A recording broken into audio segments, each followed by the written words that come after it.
সরকার তো বলতেছে তেলের কোনো সংকট নাই, তা পাম্প পাইলে বোঝা যায় আসলে যে তেলের সংকট আছে কিনা। 4-5টা পাম্পে ঘুরে দেখা যায় যে 1 লিটারের বেবি নষ্ট হয়ে গেল। ভোগান্তি আছে, তেল পাচ্ছি না, প্রতিদিন 1 থেকে 1.5 লিটার লাগে, তেলই পাই না। আমি সরকারের কাছে এতটুকু বলতে চাই যে তেল নিয়ে যে সিন্ডিকেটটা হচ্ছে এই সিন্ডিকেটটা বন্ধ করুক। এই সিন্ডিকেটটা বন্ধ হলে সাধারণ মানুষ অনেকটা স্বস্তি পাবে।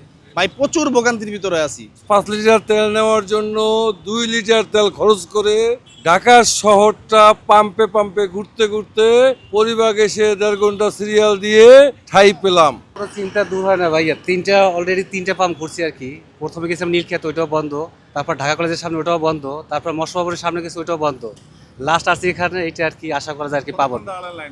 আধা ঘন্টা 40 মিনিট যাবে আর কি। মোটামুটি খরচা তো ভালোই হয়েছে আর কি। তা সরকার তো বলতেছে তেলের কোনো সংকট নাই, তা পাম্প পাইলে বোঝা যায় আসলে যে তেলের সংকট আছে কিনা। দাম আগের মতোই আছে। জি, তেল নিতে প্রায় 3টা পাম্প ঘুরছি অলরেডি। আমি আসছি সাইনবোর্ড থেকে।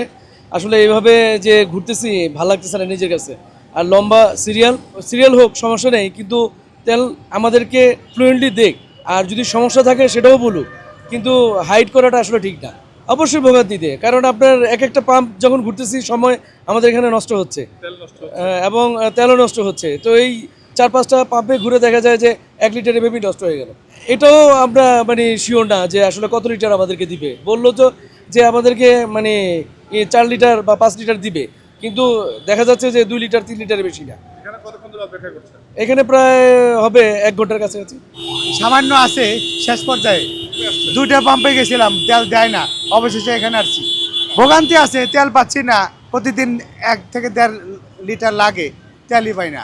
এই যে ঈদের আগের দিন দিছে, আবার কালকে পাই নাই, আজকে এক জায়গায় গেছিলাম সেখানে পাই নাই, আবার এখানে দাঁড়াচ্ছি।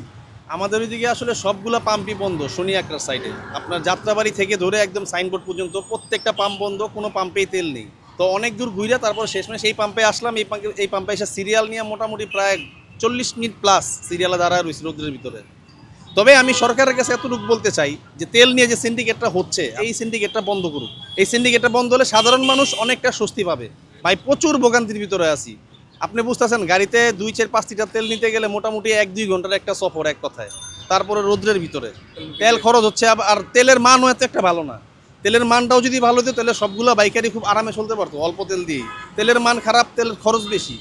তেলের মানগুলো যদি ভালো করতো সরকার আর একটু, তাহলে আরও ভালো হতো। এই বিষয়টা দিকে সরকার একটু নজর দেওয়া উচিত বলে আমি মনে করি। তেলের জন্য 5 লিটার তেল নেওয়ার জন্য 2 লিটার তেল খরচ করে ঢাকা শহরটা পাম্পে পাম্পে ঘুরতে ঘুরতে পরিবার এসে 1.5 ঘন্টা সিরিয়াল দিয়ে ঠাই পেলাম। বিকাশ পেমেন্টে 10,000 টাকার বেশি অফার। শপিং চলছে তো।